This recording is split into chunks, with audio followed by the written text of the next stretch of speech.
সারাদিনের খবর নিয়ে আমাদের নিয়মিত আয়োজন আজ সারাদিন, সঙ্গে আছে ইমদাদুল হক।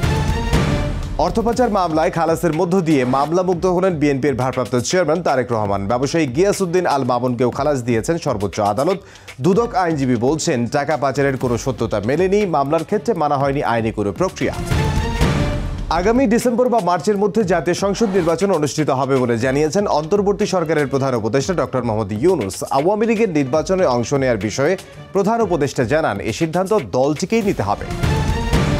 এনআইডি সেবাকে নির্বাচন কমিশনে রাখার দাবিতে অবস্থান কর্মসূচি পালন করেছেন কর্মকর্তা কর্মচারীরা। তাদের দাবি, এই সেবা ইসি থেকে চলে গেলে সুষ্ঠু নির্বাচনে প্রভাব পড়বে। আর সিইসি জানান, এনআইডি সেবা নির্বাচন কমিশনে রাখার বিষয়ে পুরো কমিশন একমত, তবে কমিশন কোনো বিষয়ে সিদ্ধান্ত দিতে পারে না।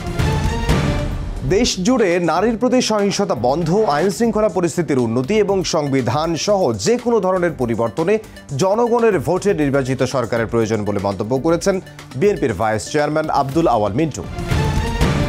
আগুনে পড়েছে রাজধানীর গাবতলীর শাহজাদপুর বস্তির কয়েকশো ঘর। ফায়ার সার্ভিসের 8টি ইউনিটের চেষ্টায় নিয়ন্ত্রণে আসে আগুন, তবে এখনও জানা যায়নি ক্ষয়ক্ষতির পরিমাণ। মধ্যরাতে আগুনে গৃহহীন হয়ে পড়েছেন 4 শতাধিক বাসিন্দা। রাজধানীর একই এলাকায় 5 জনের দেহে জিকা ভাইরাস শনাক্ত হয়েছে। এটিকে ক্লাস্টার শনাক্ত বলছেন গবেষণা দলের প্রধান ডক্টর শফিউল আলম। আশঙ্কা করছেন, ব্যাপক পরীক্ষায় বাড়তে পারে আক্রান্তের সংখ্যা।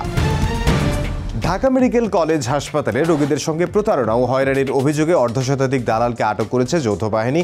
হাসপাতাল চত্বর, বিভিন্ন ওয়ার্ড, প্যাথোলজি বিভাগ থেকে গোপন তথ্য ও নজরদারিতে রেখে আটক করে সেনাবাহিনী ও এনএসআই এর যৌথ দল।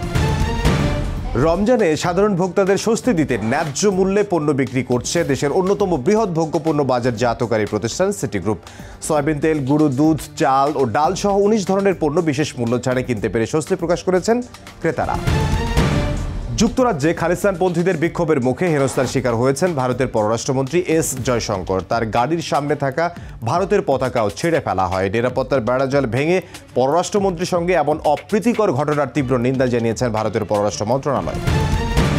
ইসরায়েলি জিম্মিদের মুক্তির দাবিতে এবার কড়া হুঁশিয়ারি দিলেন মার্কিন প্রেসিডেন্ট ডোনাল্ড ট্রাম্প। সামাজিক যোগাযোগ মাধ্যমে তিনি বলেছেন, জিম্মিদের মুক্তি না দিলে একজন হামাস সদস্যও নিরাপদ থাকবে না। এই ছিল আজ সারাদিনে।